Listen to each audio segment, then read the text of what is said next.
à tous et bienvenue dans cette nouvelle édition du Grand JT des Territoires. Voici tout de suite les titres de l'actualité. Un siècle d'absence et le voilà de retour. La présence du loup est désormais officielle en Bretagne. Une réapparition qui n'est pas sans causer quelques problèmes, comme vous l'expliquera TVR dès le début de ce journal à Rennes. Eux se font rares, les saisonniers manquent à l'appel à quelques semaines de l'été. Dans la baie de Somme, les restaurateurs multiplient les astuces pour séduire des candidats.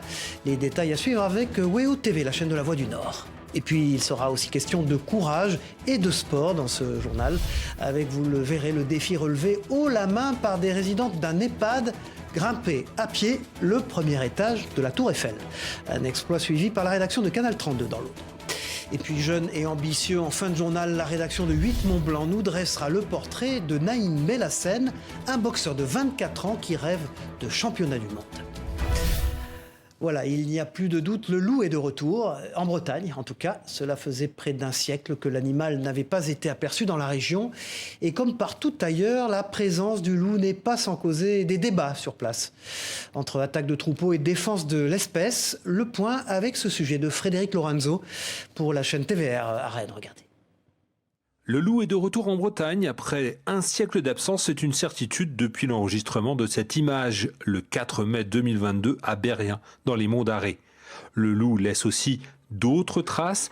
Cet éleveur estime avoir perdu plusieurs dizaines de brebis à cause du loup. Moi, j'ai eu déjà 5 attaques depuis le 15 décembre 2022 qui se sont soldées par plus de 25 animaux tués. Je sais que ce sont des attaques de loup pour plusieurs raisons. La première raison, c'est sur la façon dont l'animal a été consommé. Et ensuite, j'ai fait faire des analyses génétiques. En effet, à chaque attaque supposée de loup, les agents de l'Office français de la biodiversité enquêtent pour indemniser ou non l'éleveur. Mais les analyses génétiques ne sont pas systématiquement réalisées. Clairement, aujourd'hui, l'analyse génétique permet d'attester avec assurance que la prédation est bien liée à un loup ou pas. Donc il faut savoir que par exemple sur les 4 attaques que j'ai eues, il n'y a qu'une seule attaque qui a été attestée loup, là où il y avait les autres attaques où c'était aussi du loup. Pour être indemnisé, l'éleveur doit aussi montrer qu'il protège son troupeau, notamment avec les chiens. Pour cet élu, très impliqué dans le dossier loup, ces chiens sont inadaptés en Finistère. Ces chiens de protection, ils peuvent s'en prendre également aux humains. Alors quand c'est sur un chemin de randonnée à 2000 mètres d'altitude, parfois les maires ferment le chemin de randonnée, mais nous en Bretagne, si c'est une ferme qui est à 150 mètres du bourg de la commune, on ferme quoi? Ce que je souhaiterais, c'est que ce temps qui nous est imparti avant que la catastrophe arrive, c'est que il soit mis en place une étude d'impact. L'arrêté du 19 juillet 2019 fixe une indemnisation entre 58 et 720 € par brebis, selon la qualité de la bête. Envisager le pire pour éviter un maximum de dégâts. Direction la Gironde dans ce journal où des brigades de pompiers s'entraînent déjà à lutter contre les feux de forêt. Les incendies de l'été dernier sont encore gravés dans les mémoires. Alors, mieux vaut être prêt pour les chaleurs et la saison estivale qui arrive. Une mise en situation suivie par Yvan Branchy pour TV7, la chaîne du groupe Sud-Ouest sur place. Après plusieurs mois à l'arrêt, il faut retrouver les automatismes. Négatif, vous avez bien noté. Cet exercice grandeur nature intervient lorsque le risque sur le massif est modéré et c'est une nouveauté pour les soldats du feu. C'est un groupe d'intervention feu de forêt qui est constitué de 4 camions et d'un véhicule léger hors route. On met en pratique nos techniques opérationnelles et on maintient nos compétences. Une mise en situation sur le lac de Blagon, environnement idéal pour perfectionner les techniques de lutte face aux flammes, en prévision d'une nouvelle saison à haut risque. Projeter des éléments humains et matériels au cœur du massif, aussi dans une démarche dissuasive, aussi dans une démarche préventive à l'égard des promeneurs, à l'égard de la population. L'idée étant de montrer que les sapeurs-pompiers, au même titre que les forces de l'ordre, les sylviculteurs, sont présents dans le massif pour assurer sa surveillance. Une surveillance menée également à plus de 40 mètres de haut. 21 tours de guet comme celle-ci sont réparties sur le territoire girondin. Un panorama à 360 degrés sur le massif qui permet d'indiquer rapidement au groupe d'intervention un départ de fumée. Traditionnellement, on est sur un ordre de grandeur d'une dizaine de minutes, ce qui est relativement court, entre le moment où effectivement le guetteur détecte la fumée et le moment où les premiers camions arrivent. Ce délai va être raccourci, notamment par le concours des GIF. Un délai réduit davantage avec l'installation prochaine de 8 caméras, ce qui permettra de surveiller 24 heures sur 24 et 7 jours sur 7 le massif et de réintégrer les 25 guetteurs dans les centres de secours. Voilà, il n'y a pas que les pompiers qui préparent la haute saison, les restaurateurs aussi. Et vous le savez déjà, ils sont nombreux à rencontrer des difficultés de recrutement. Les saisonniers se font rares partout en France et notamment en baie de Somme, où les professionnels redoublent d'astuces pour attirer les candidats. Reportage de Jérôme Aubron pour WEO TV, la chaîne de la Voix du Nord et du Courrier Picard. Dernier préparatif avant le coup de feu de midi. Pas de stress dans ce restaurant de la côte Picarde, une quinzaine de salariés assurent le service. C'est suffisant, du moins hors saison. Là, pour renforcer les effectifs, il faudrait qu'il y ait encore 3 serveurs. Et il me manquerait encore, on va dire, un cuisinier, voire un plongeur. La chasse aux saisonniers commence apportant avec elle son lot de difficultés.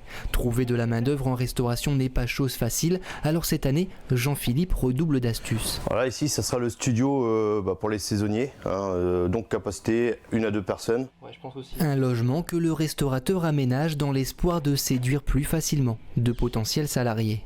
Ça vaut la peine? Je pense. Au moins ils sont sur place, moins de fatigue, pas de tracas en sachant que est-ce qu'ils vont partir, est-ce qu'ils vont revenir. Il y a ça aussi. Car en baie de Somme, le manque de logement et leurs prix ont de quoi refroidir les saisonniers. Alors pas le choix, les professionnels de l'hôtellerie-restauration s'adaptent. Tout va bien? Oui.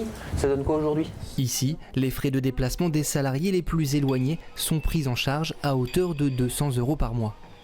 Quasiment tous mes salariés ont en fait à peu près un trajet d'une 50aine de kilomètres par jour, ce qui veut dire que ça grévait automatiquement leur salaire. Il y a 2 avantages en fait, c'est que c'est défiscalisé, ce qui veut dire que le salarié c'est tout bonus, c'est tout bénéf pour lui. Et pour ma part, c'est pas chargé. Donc techniquement, on s'y retrouve mutuellement. Au Crotoy, avant la crise de la Covid, la location d'un appartement s'élevait en moyenne à 500 € la semaine. Cette année encore, soumise à un contexte d'inflation, la saison estivale s'annonce bel et bien tendue. Nicolas Meyer-Rossignol était l'invité jeudi matin de l'émission Face au territoire sur TV5 Monde. Le maire de Rouen et premier secrétaire délégué du Parti socialiste est notamment revenu sur la place de son parti dans le paysage politique français. Regardez cet extrait. On a besoin que le Parti socialiste se remette au travail. Il y a une forme de paradoxe, c'est-à-dire qu'effectivement, le Parti socialiste peut être vu comme en très grande difficulté, comme vous l'avez décrit, et en même temps, c'est vraiment ce que je vois moi sur le terrain. Beaucoup de Françaises et de Français ne se satisfont pas du paysage politique actuel. Est-ce que vous avez beaucoup de gens qui ont le cœur à gauche, qui ont pu voter M. Mélenchon, Mme Hidalgo, qui ont pu voter Emmanuel Macron aussi, hein, sauf qu'Emmanuel Macron, il ne sera plus candidat. Vrai, mais et qui aujourd'hui attendent une parole de gauche. Et qui d'autre que les socialistes pour porter cette parole de gauche crédible qui rassemble. Moi, je pense qu'on a besoin d'une équipe. Vous avez parlé de tension, etc. Mais franchement, Rocard, Mitterrand, ils passaient pas leurs vacances ensemble. Jospin, Fabius, puisqu'on a cité Monsieur Fabius, ils passaient pas leurs vacances ensemble. Aubry, Royal, non plus. Et pourtant, à cette époque, le Parti socialiste a gagné des élections, a changé la vie. Donc, je crois qu'en réalité, il y a un débat qui est sain sur l'avenir de la gauche. Et moi, je veux y prendre ma part avec d'autres. Voilà, Face au territoire avec Nicolas Meyer-Rossignol est à voir ou à revoir sur le site internet de TV5 Monde et des partenaires de l'émission Ouest France, Nice Matin, France Antilles, 20 minutes, La Montagne et le magazine Le Point. Le Point justement qui sort cette semaine une édition spéciale consacrée à la ville de Bordeaux. L'hebdomadaire vous dévoile notamment les bons plans gastronomiques pour profiter de la douceur bordelaise. Le marché immobilier est également évoqué dans cette édition spéciale du Point à retrouver chez vos marchands de journaux. L'actualité des médias, c'est aussi la présence en kiosque du 2e numéro de Géostratégie Magazine, dont vous voyez la une à l'écran actuellement. Tom Benoît, le directeur de la rédaction du magazine, s'est entretenu il y a quelques jours avec Arès Youssef, l'ancien conseiller du président ukrainien Viktor Loutchenko et créateur de la Fondation Gaïa. L'occasion notamment de l'interroger sur la tenue en novembre prochain de la COP28 à Dubaï. Un choix étonnant au regard des enjeux environnementaux. Écoutez sa réponse lors d'un entretien enregistré à Genève, au Palais des Nations Unies. Dubaï est le symbole de l'énergie pétrolière. Il semblerait plutôt que les politiques soient axées aujourd'hui sur les énergies renouvelables. Est-ce qu'il faut lire ici un symbole, le fait que la COP28, qui porte principalement sur le changement climatique, ait lieu à Dubaï à la fin de l'année? Oui, la COP a le potentiel d'être l'organe le plus influent de notre planète, plus influent que le G20 et plus influent que le G7. Année après année, son influence s'est accrue et naturellement, plus la question de la santé de notre planète, de la santé de notre écosystème est posée de manière forte, plus il est difficile pour l'État d'y répondre.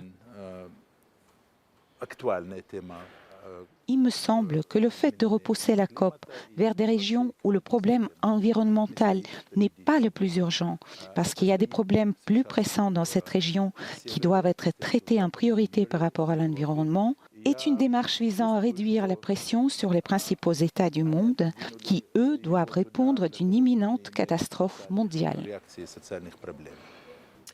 Et de l'avenir de la planète, il en était également question à Monaco lors du sommet international Muse, consacré au métaverse. Durant 3 jours, les principaux acteurs de cette industrie florissante se sont donné rendez-vous dans la principauté. L'occasion de découvrir certaines des nouvelles technologies qui façonneront nos vies futures. Propos recueillis par Théo Pitou et Stéphane Attia sur place. On a vu arriver à Monaco les acteurs majeurs de l'avenir de votre vie quotidienne. Je suis très ému parce qu'il y a des grandes sociétés qui ont profité et utilisé leur présence ici pour faire des annonces qui ont un impact sur la vie quotidienne de tout le monde. Et à ce propos, s'il y a bien une problématique qui impacte notre quotidien, c'est celle de la production énergétique. Passer d'un modèle fossile à un modèle vertueux, c'est évidemment la promesse des énergies renouvelables.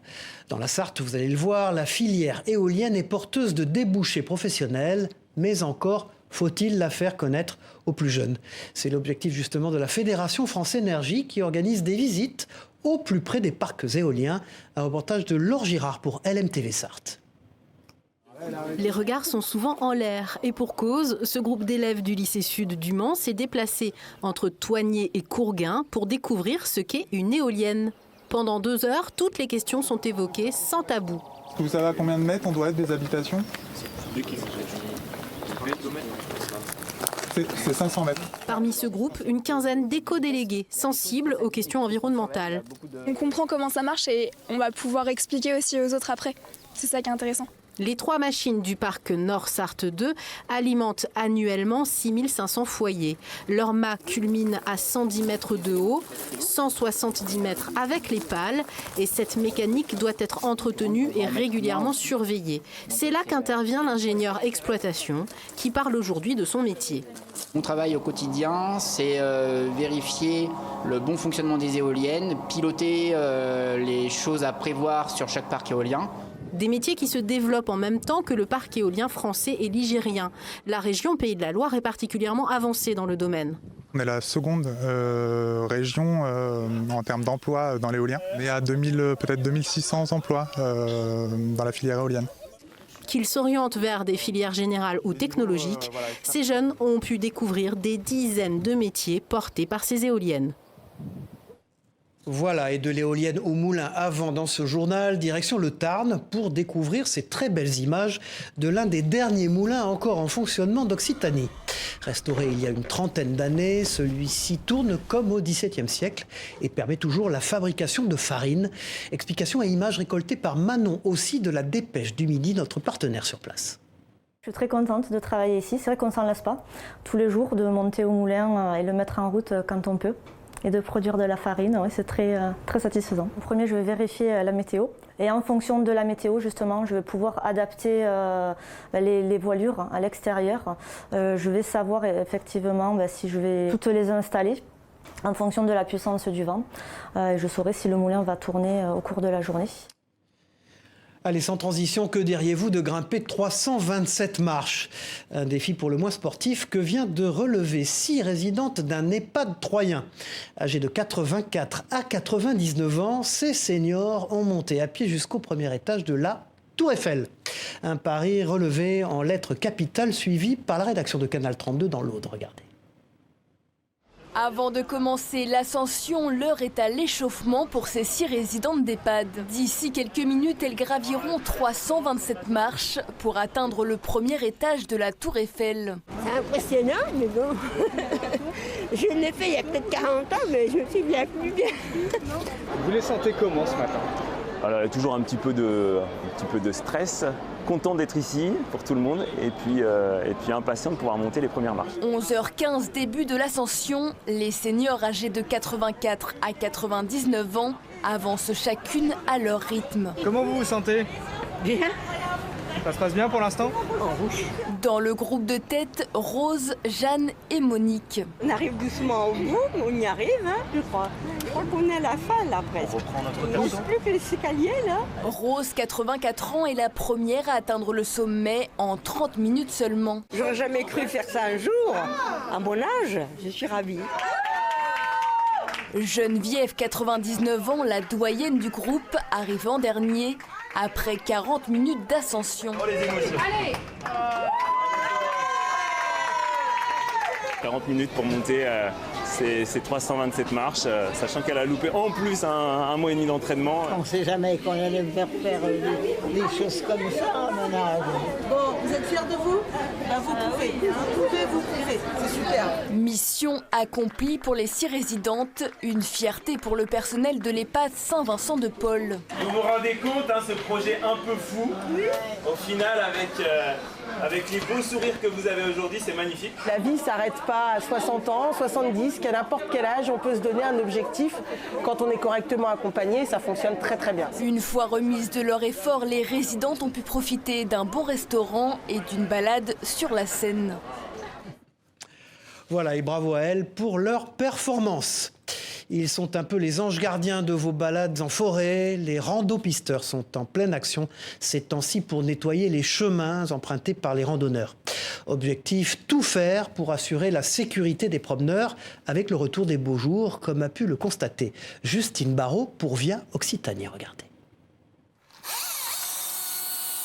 Dans la forêt de l'Escandorgue, les rando-pisteurs de l'Hérault s'activent pour préparer la saison. Après l'hiver et les grands vents du printemps, l'heure est au nettoyage des sentiers de randonnée. La première des choses, c'est la sécurité des usagers. Dans un premier temps, déjà par un balisage régulier et voyant, et ensuite par les mises en sécurité, donc du débroussaillage pour que l'itinéraire reste bien voyant. Après, essayer de gérer et d'anticiper tous les problèmes qu'on peut rencontrer par de la chute de branches ou de la chute d'arbres. Dans l'Hérault, ils sont 27 à exercer ce métier d'entretien des itinéraires de randonnée, pédestres, cyclistes ou même équestres. Un large parcours à entretenir pour lequel les usagers n'hésitent pas à alerter les rando-pisteurs. On a des usagers qui utilisent une application qui s'appelle Suricat où on fait remonter les dysfonctionnements qu'il peut y avoir, un arbre tombé par exemple, et ils nous préviennent, même si on a des patrouilles qui sont faites régulièrement par les agents, ça nous fait un retour. Stéphane et son équipe sont de vrais passionnés, incollables sur la forêt dont ils prennent le plus grand soin, au point d'agir pour la biodiversité. On a eu la problématique de grosses attaques de pyrales de buis, et on s'est dit que si peut-être on favorisait quelque part un petit peu de nidification de certains oiseaux qui sont des gros prédateurs des chenilles, de la pyrale. On s'est dit que peut-être nous, à notre petit niveau, on arriverait à faire quelque chose. Ils ont alors installé plusieurs nichoirs à mésanges ainsi que des abris pour les chauves-souris. Ces petites maisons de bois ont aujourd'hui toutes trouvé leur locataire. Une très bonne action pour la biodiversité qui nous conduit en Guyane, à présent dans cette édition. Là-bas, ce sont les tortues luttes qui sont menacées de disparition. Alors pour tenter de sauvegarder cette espèce, un plan national d'action a été créé il y a 15 ans. ONG et associations mènent ainsi des projets sur le terrain, comme la construction d'une écloserie pour protéger les œufs de tortue. La pêche illégale est également dans le viseur du gouvernement. Les précisions avec ce reportage de Franck Chassagnon et d'Anache Saedeo. C'est peut-être la solution de la dernière chance. Quelques piquets plantés dans le sable en bord de mer et un grillage pour protéger les œufs d'une espèce menacée d'extinction. L'association Quata, qui lutte depuis 25 ans en Guyane pour préserver les tortues en partenariat avec la réserve naturelle d'Amana, n'a pas eu d'autre choix que d'installer ce parc, une écloserie artificielle. C'est une écloserie qui va accueillir les pontes de tortues luttes qui sont déposées par les femelles qui arrivent sur la plage d'Awala Yalimapo. Malheureusement, ces pontes sont trop souvent braconnées ou attaquées par des chiens errants, d'une part. D'autre part, les adultes sont trop souvent capturés par les pêches illégales qui viennent du Suriname. Donc toutes ces raisons ont amené à ce qu'il y ait une nécessité de créer cette écloserie. Après la ponte, chaque nid de tortue lutte sera déplacé par la main de l'homme pour le mettre à l'abri dans cet enclos. Face à cette diminution vraiment très importante des tortues luttes sur Awala, on s'est dit là on est vraiment sur une opération pratiquement de dernière chance. On aurait tous bien aimé ne pas en arriver là, bien évidemment. Mais voilà, l'an dernier, il y a eu 72 ou 73 pontes à Awala, donc 80 000 dans les années 80. Et donc là, on se dit, bah voilà, ces quelques tortues qui viennent encore pondre, il faut absolument qu'on arrive à soustraire les nids des menaces qu'elles peuvent encore trouver sur la plage. Et pour aller plus loin dans cette démarche de sauvegarde de la tortue lutte, le secrétaire d'État chargé de la mer a aussi annoncé un plan de lutte contre la pêche illégale. J'ai annoncé une nouvelle unité, un nouveau bateau qui sera basé tout près d'ici à Irakubo et qui permettra, parce que c'est une unité plus petite, plus mobile, d'aller pourchasser les pêcheurs illégaux le plus loin possible, notamment ceux qui vont dans l'embouchure. Il y a un État, le Suriname, qui a vu sa biodiversité, ses ressources s'effondrer, parce qu'il y a beaucoup de surpêche, parce que c'est un État qui est pauvre. Et donc, si on veut travailler sur le long terme, et moi j'y crois beaucoup, c'est avec l'aide au développement. Il y a donc encore beaucoup à faire pour sauver cette tortue lutte qui est menacée à chaque instant de sa vie. Une goutte d'eau pour un combat dont les armes ne sont pas égales. Mais il reste encore un espoir, à l'image de ce bébé tortue sauvé des crocs d'un chien errant par un agent de la réserve naturelle qui a pu prendre le large dans l'océan. Avec la 76e édition du Festival de Cannes, événement majeur pour le 7e art, la quinzaine est l'occasion, vous le savez, pour les réalisateurs et les acteurs de briller aux yeux du monde entier. Mais derrière les strass et les paillettes, les petites mains s'activent pour la réussite d'un film. Parmi elles, celle des monteurs et des monteuses qui sont évidemment absolument essentielles. Nelly Quétier en sait quelque chose. Primée l'an dernier pour le film Annette, cette monteuse, forte de 40 ans d'expérience, est venue présenter sa récompense aux élèves de son ancien lycée de Mantes-la-Jolie dans les Yvelines. Une rencontre qui lui a permis aussi de faire découvrir son métier. Écoutez-la au micro de Céline Charles pour TV78, la chaîne des Yvelines. J'ai essayé de trouver des photos, j'ai très peu de photos de moi dans une salle de montage. C'est quelque chose qu'on ne filme pas, c'est quelque chose qu'on ne comprend pas en photo. Le montage, c'est un moment intime, on est trois dans une salle de montage. Il y a le réalisateur, la matière et le monteur. C'est quand même un métier assez mystérieux. Ça relève de beaucoup de choses et peu de gens savent à quoi ça consiste. Il est l'un des jeunes visages de la boxe en France. À 24 ans, Naïm Bellassène est l'un des rares boxeurs professionnels de Haute-Savoie.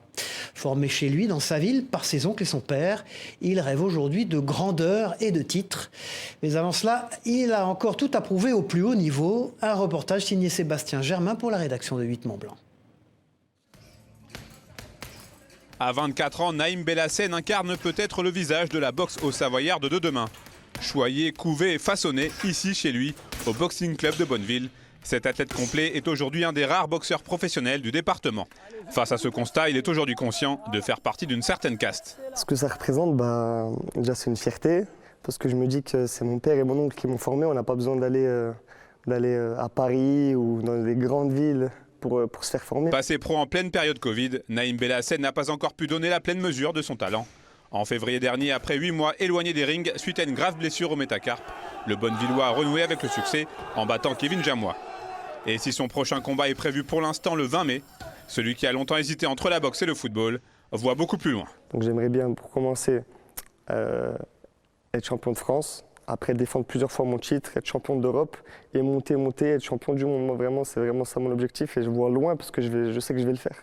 Comme très souvent dans le noble art chez les Bellassène, la boxe est avant tout une histoire de famille. Mohamed, l'oncle de Naïm, a créé le Boxing Club de Bonneville en 2002 et il est aujourd'hui un des entraîneurs du Haut-Savoyard.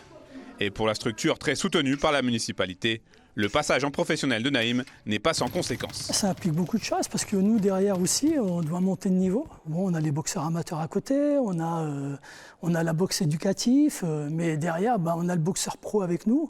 On a déjà eu 2 pros avant, donc pour ça, c'est bien parce que ça nous a déjà formés, donc pour pas tomber dans les pièges. Puisqu'aujourd'hui, il est encore très difficile de vivre de la boxe en France, Naïm Belhassen a récemment fait un appel aux dons pour venir compléter son groupe de sponsors. C'est donc aujourd'hui tout un club et presque même toute une ville qui pousse fort derrière son champion. Et qui sait, peut-être un jour, une photo à l'effigie de Naïm Belhassen viendra orner les murs du club bonnevillois, entre 2 légendes de la discipline. Voilà, et des rêves plein la tête et les yeux, les jeunes rugbymen martiniquais en avaient aussi ces derniers jours. Ils ont pu approcher, comme vous le voyez sur ces images, le vrai trophée de la Coupe du monde de rugby. La compétition internationale qui se tiendra en septembre en France fait évidemment rêver ces jeunes sportifs. Propos recueillis par Jean-Marc Quarteron pour Via ATV Martinique sur place. Elle est toute belle la coupe et moi je suis content de l'avoir vue. Ça donne envie de jouer pour la gagner. Une Coupe du Monde qui en plus c'est la vraie, la naturelle, celle qu'on présente aux joueurs et qui se déplace dans les départements d'outre-mer, c'est énorme pour les enfants. Allez, encore un peu de rêve et de magie pour terminer ce journal avec l'univers de la saga Harry Potter, présenté en plein cœur de Paris. Harry Potter, l'exposition se tient en ce moment même à la porte de Versailles. Une occasion unique pour les petits comme pour les grands d'en savoir un peu plus sur le monde des sorciers. Grâce à cette exposition, Poudlard et ses décors n'auront plus de secrets pour vous. Plus d'informations sur le site internet de l'événement harrypotter-exposition.fr. Voilà, c'est la fin de cette édition. Merci d'avoir suivi ce grand JT des territoires. On se retrouve très vite pour une prochaine édition. Au revoir à tous.